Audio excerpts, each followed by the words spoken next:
家里不用的手机充电器不要扔，加上这个小玩意儿，就可以把空调变成语音控制的空调。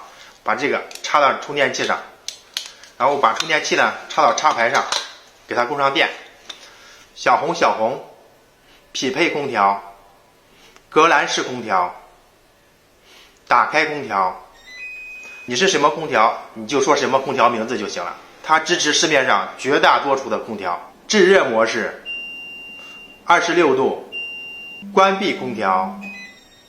另外它也是个小夜灯，关闭小夜灯，打开小夜灯，改变颜色。